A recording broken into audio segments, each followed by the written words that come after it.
যে শহরে ৫০০ টাকার বিনিময়ে একজন নারী পাওয়া যায় সারা রাত আনন্দ ফুর্তি করার জন্য, সেই একই শহরে একজন পুরুষ মানুষ একজন নারীকে পাওয়ার জন্য পাগলের মতো কান্না করে। আবার আপনারাই বলেন পুরুষ মানুষ নাকি ভালোবাসতে জানে না। সত্যি কথা বলতে কি, এই পৃথিবীতে যদি টাকা নামের জিনিসটা আবিষ্কার না হতো, তাহলে পৃথিবীর সব সন্তান তার মায়ের কাছেই থাকতে পারত।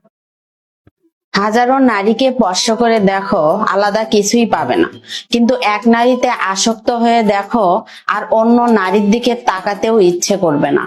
এক নারীতে আসক্ত পুরুষ অসম্ভব সুন্দর হয়, তার চোখে আর লোভ থাকে না। এক নারীর ভালোবাসায় তৃপ্ত মানুষটাই আসলে সবচেয়ে শক্ত আর সুন্দর।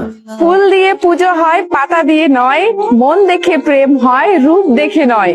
সেই জন্য কাজী নজরুল ইসলাম একটা কথা বলেছে, ভালোবেসে এগিয়ে যাও, নেই কোনো ভয়, হবে ভালোবাসার একদিন জয়, যদি ভালোবাসাটা মন থেকে হয়। দেখুন, আপনি যদি কোনোদিনও ডিভোর্সের আদালতে যান, তাহলে সেখানে আপনি দেখবেন যে কোনো মহিলা তার স্বামীর ভালোবাসা ফিরে পেতে যায় না, তার স্বামীর সংসার ফিরে পেতে যায় না, তারা সেখানে যায় শুধুমাত্র টাকা চাইতে। পুরুষ মানুষ ভালোবাসায় ডুবে আছে, আর কিছু কিছু নারী ব্যবসায়। কথাটা শুনতে খারাপ লাগলেও সত্যি। এখনো খুব যত্ন করেই ভালোবাসি, তবে আগে ভালোবাসতাম আমার যাকে ভালো লাগে তাকে, আর এখন ভালোবাসি আমাকে যে ভালোবাসে তাকে। যে মানুষকে কষ্ট দেয়, মানুষের মন ভাঙে, সে পৃথিবীতে কোথাও সুখ খুঁজে পায় না। আর এইটাই হচ্ছে তার পৃথিবীতে আযাব। কারণ মানুষের বোবা কান্না এবং হৃদয়ের কষ্টের অনুভূতি একটা মানুষের সুখ কেড়ে নেওয়ার জন্য যথেষ্ট। কারণ কারো সুখ নষ্ট করে কেউ এই পৃথিবীতে সুখী হতে পারে না। একটা ছেলে আর একটা মেয়ের ভালোবাসার মধ্যে সব থেকে বড় পার্থক্য কি জানেন? একটা ছেলের ভালোবাসা এতটাই পবিত্র হয় যে সে একটা ভিখারি মেয়েকেও তার বাড়ির বউ বানিয়ে তাকে রাজরানীর মতো করে রাখতে পারে।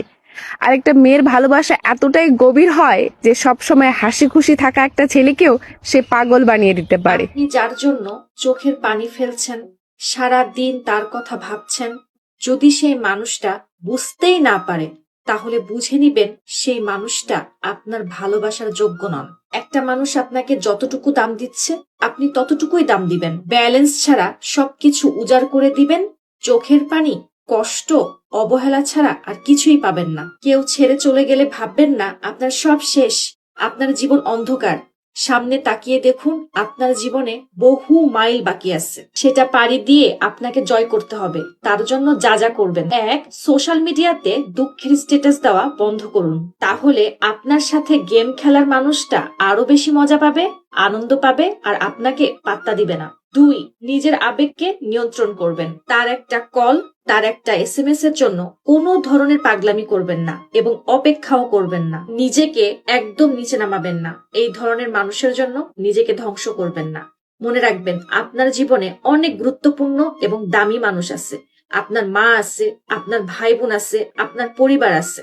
তিন, নিজের যত্ন নিবেন এবং নিজের স্বাস্থ্যের দায়িত্ব নিবেন। আমরা একটা বোকামি করি, কেউ ছেড়ে চলে গেলে ভালোবাসার জোয়ারে ভেসে নিজেকে ভুলে যাই। আমরা নিজের খেয়াল রাখা বন্ধ করে দিই, রাতে ঘুমানো বন্ধ করে দিই, খাওয়া দাওয়া বন্ধ করে দিই। কিন্তু ভেবে দেখুন, যার জন্য আপনি এগুলা করছেন তার কোনো কিছুতে যায় আসছে না। সে জানতেও পারছে না যে আপনি তার জন্য এমন করছেন। সে নিশ্চিন্তে ঘুমাচ্ছে, খাচ্ছে, নিজের খেয়ালও রাখতেছে। এমন কিছু করবেন না যেটা নিজের ক্ষতি হবে। বরং এই পরিস্থিতিতে আপনি বেশি বেশি করে নিজের দিকে ফোকাস করবেন। একটু কষ্ট করে শক্ত হয়ে এই টিপস গুলো ফলো করুন, দেখবেন ইনশাল্লাহ আপনার এই জীবনটাকে অনেক সুন্দর মনে হবে।